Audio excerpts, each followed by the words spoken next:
कहानी 5 भाग 2। अब्राम र लोत अलग भए। अब्राम र तिनकी पत्नी र तिनीसँग भएका सबै कुरा र लोतलाई साथमा लिएर मिस्रबाट उक्लेर नगेबमा आए। पालिने पशु सुन र चाँदी भएकाले अब्राम अति धनी थिए।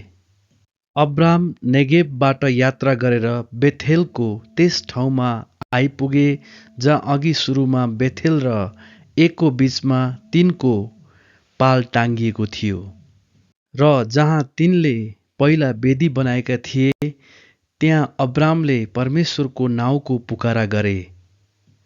अब्रामको साथमा लागेका लोतका पनि भेडा बाख्रा र गाईबस्तुका बथान र पालहरू थिए। त्यस भूमिमा तिनीहरूको दुवैलाई सँगै रहेको अवस्थामा धान्न सकेन, किनकि तिनीहरूका भेडा बाख्रा र गाईबस्तुहरू र सम्पत्तिहरू यति धेरै थियो कि तिनीहरू साथसाथमा रहन नसक्ने भए। अब्राम र लोतका गाईबस्तुका गोठालाहरूका बीचमा झगडा पनि भयो। त्यस बेला त्यस देशमा कनानी र परिजीहरू पनि रहन्थे। यसै कारण अब्रामले लोतलाई भने, तिम्रो र मेरो बीचमा र तिम्रा र मेरा गोठालाहरूको बीचमा झगडा नहोस्, किनकि हामी त नातेदार हौं। सारा देश तिम्रै अघि छ, तिमी मबाट अलग हौ।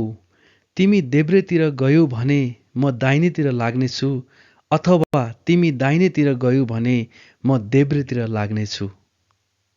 लोतले आफ्नो आँखा उठाएर हेरे र यर्दनको बेसी चाहिँ परमेश्वरको बगैँचा जस्तै अथवा स्वर्तिरको मिश्र देश जस्तै चारैतिर प्रशस्त पानीले भरिएको थियो। परमेश्वरले सदोम र गमोरा नाश पार्नु अघिको कुरा यो हो। यसै कारण लोतले यर्दनको सबै बेसी रोजेर पूर्वतिर लागे। यसरी नै यिनीहरू छुटिए। अब्राम चाहिँ कनान देशमै बस्न थाले। लोत चाहिँ बेसीका सहरहरूमा बास गरे। तिनले आफ्नो पाल सदोमसम्म सारे। सदोमका मानिसहरू धेरै दुष्ट खराब थिए र परमेश्वरको विरुद्धमा साह्रै पाप गर्थे। लोत तिनीबाट अलग भएपछि परमेश्वरले अब्रामलाई भन्नुभयो, अब तेरो आँखा उठाएर तँ भएको ठाउँबाट उत्तर, दक्षिण, पूर्व र पश्चिमतिर हेर। तैँले देखेका सबै ठाउँहरू म तँलाई र तेरा सन्तानलाई सधैँको निम्ति दिनेछु।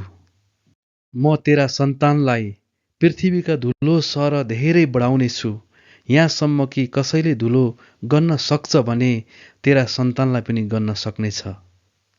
परमेश्वरले अब्रामलाई भन्नुभयो, उठ, देशको चारैतिर जा, किनकि म त्यो तँलाई दिन्छु।